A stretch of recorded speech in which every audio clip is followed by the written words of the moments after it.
Hello friends, welcome to my channel. I'm Cinnamon Herring and this is the beginning of a series called Philosophical Ponderings. I have been interested in philosophy for a very long time and decided I'd like to share it with my YouTube community.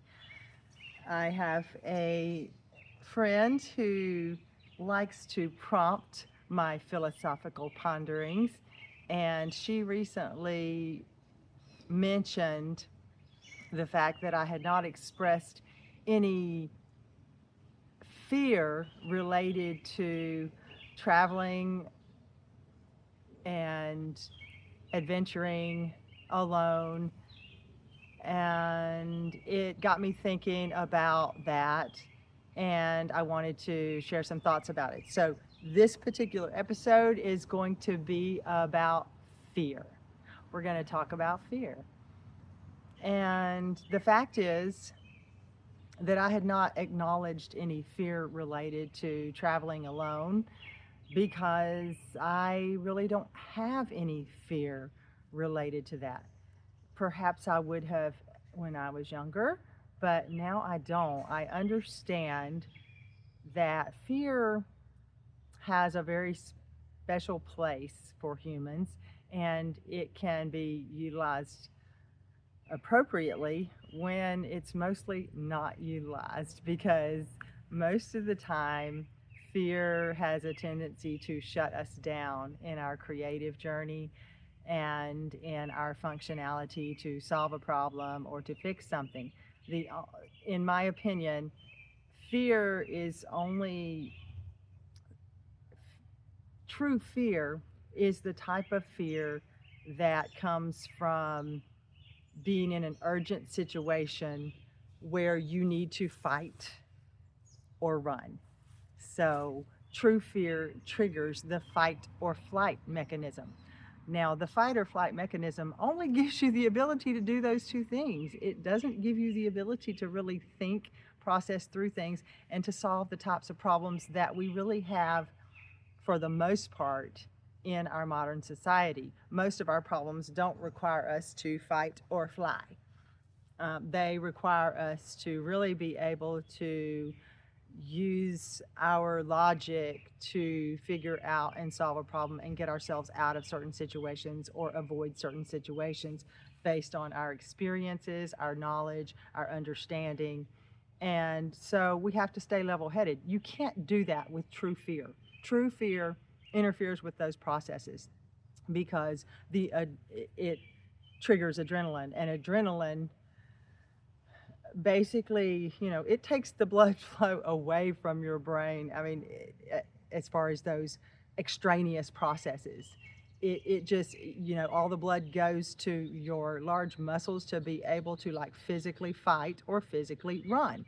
And so, for the most part, it's not helpful.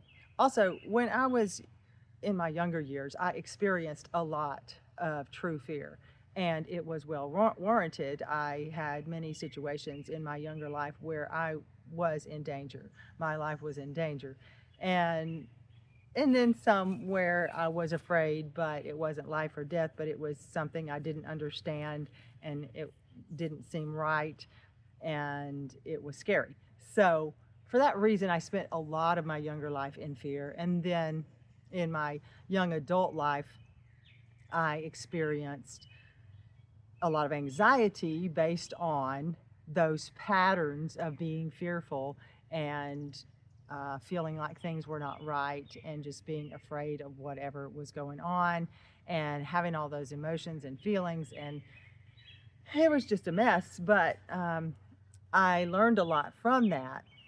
And as I gained more experience and more knowledge and had more practice at remaining calm and using my intellect to protect me and get me out of situations and solve problems, really was positively reinforcing, because as I did that, things went better and better for me and I felt better. Ultimately, true fear has a very specific function, but it typically is not required for the majority of cases in our daily lives, or even in extraordinary circumstances. It's a very, very small window of times when that would be useful to us in our modern society. Let's get back to the idea of what people really call fear. Well, the fear of failure, the fear of being possibly in danger. These are more worries than fear. And I have definitely never been inclined to worry.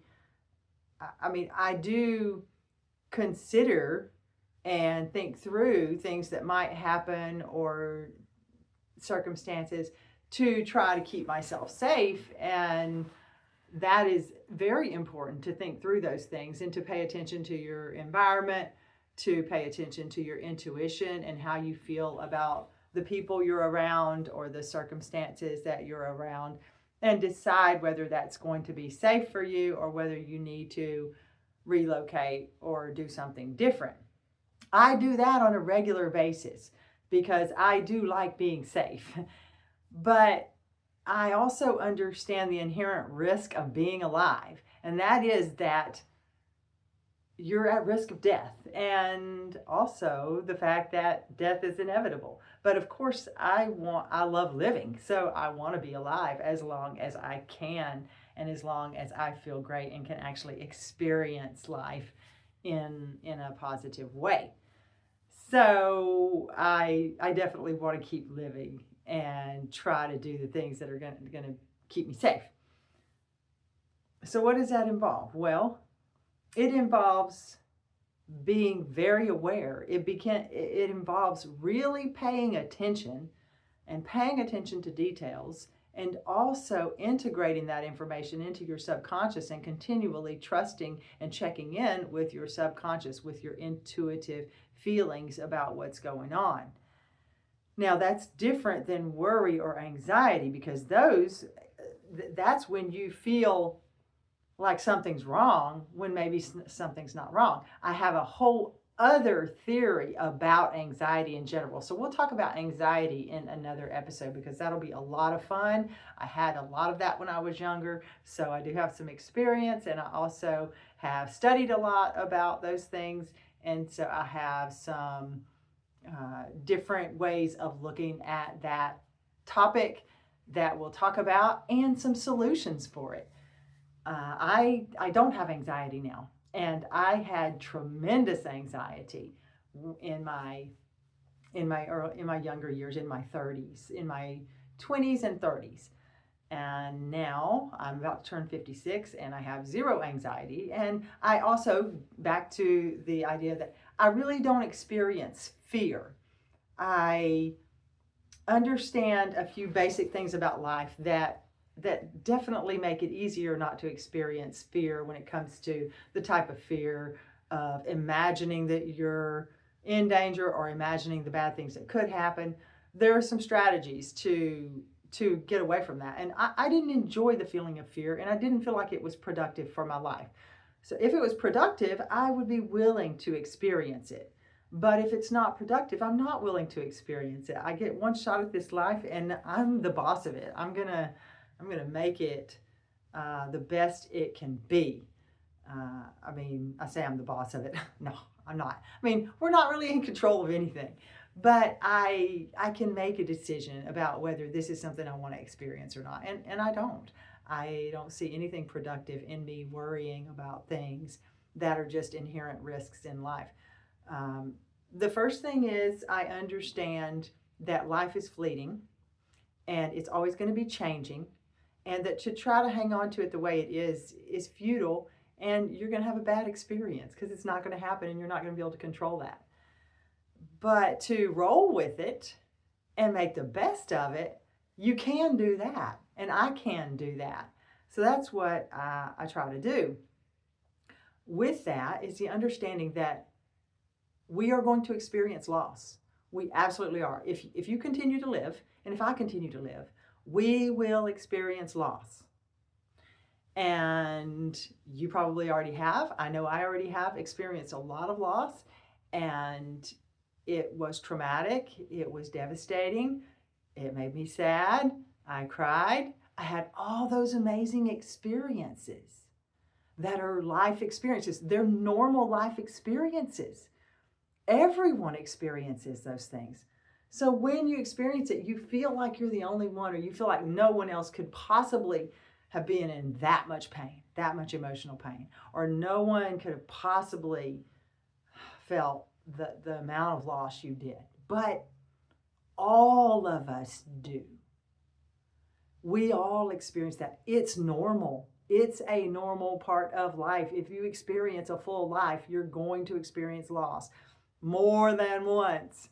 So to sit around and waste precious moments when everything's going great, or when life is pretty good, or when you're feeling pretty good and you have your loved ones, you have your friends, to waste those moments understanding that you're going to lose all those people and you're going to lose all these feelings. What a shame. What a shame to do that, Like, the fact is, it's part of life. It's coming. You can understand that, but you'll never be prepared for it. And why prepare for it? Like, how are you going to prepare? Like, practice being sad? Practice crying? Yeah, no, we don't need to do that. Like, the emotions will come when they come, and when they come, we need to embrace them. We need to welcome them. We need to allow them to happen. We need to allow ourselves to feel those emotions, because guess what? That's what a full life means. A full life doesn't just mean everything's hunky-dory all the time and everything goes your way. No, a full life means you experience the full spectrum of what humans can experience, which means you're going to experience devastation. You're going to experience euphoria, and everything in between. So to learn to appreciate that is just a normal life, as that is what we're here for. Then you can just sort of hang on for the ride, sort of like with a roller coaster. I mean, part of the ride on a roller coaster is that free fall dash straight down toward the ground. And so if you embrace that as part of the roller coaster ride, you can enjoy it. But if you dread it and resist it and tense up all your muscles and scream, and you're going to have a sore throat, your muscles are going to be tired, and it's going to it's going to zap you, and you won't really be able to enjoy it. So we're going to experience loss. We're going to experience pain, physical pain, emotional pain, and we're going to die. Newsflash, we are going to die. And so coming to terms with all those things also helps to just be like, okay, well, there's no reason to be afraid unless you just enjoy being afraid. Like, if you enjoy it, so like some people do, like they want to like watch scary movies or think about scary things because apparently they get some sort of satisfaction out of being afraid. Well, I don't like being afraid because I was truly afraid when I was young for so long. But it doesn't mean I avoid being afraid when I need to be afraid. It just means that I don't need to be afraid. There's nothing for me to be afraid of. There's things for me to be aware of and to be careful about. And I am. But the fact is, when you get in your car or when you walk out your door, anything you're doing, you're at risk. And, we're not terrified when we get behind the wheel and start driving. Maybe you are if you have an experience that you have to work through and move past that. Because when we have a traumatic experience, it does affect our fear mechanisms. And we have to acclimate. And it's sort of like, in the past, I was a gymnast. And if I would make a mistake on a move and I would get hurt, then my coach would make me immediately go and do it again, because I have to desensitize to that traumatic feeling that I had or that pain that I had and go back to this being a normal thing that I do. So back to the driving. Typically, if you haven't had a recent trauma or something related to that, you don't experience terror every time you try to drive, even though you're at risk of losing your life, period. You are. It's a deadly machine. So you're aware of the risks and you minimize them by keeping your car in good working order, by wearing your seatbelt, by driving according to the rules, and hoping that all of that, and by being a defensive driver, paying attention to what's around you, and all those things protect you. That's what I experience when I'm traveling. I do the best I can to keep myself safe, and then I allow the rest to be up to the universe.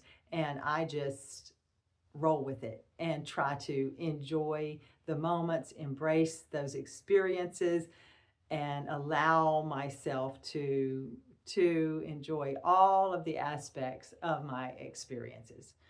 And that's what I think about fear. And if you have any comments or anything you want to ask or add, then feel free to respond to this video. I would appreciate if you want to see more philosophical ponderings, let me know in the comments or give me a like, subscribe if you haven't already, and share this with someone else who might be interested in pondering some philosophy. Thanks a lot. I'll catch you on the flip.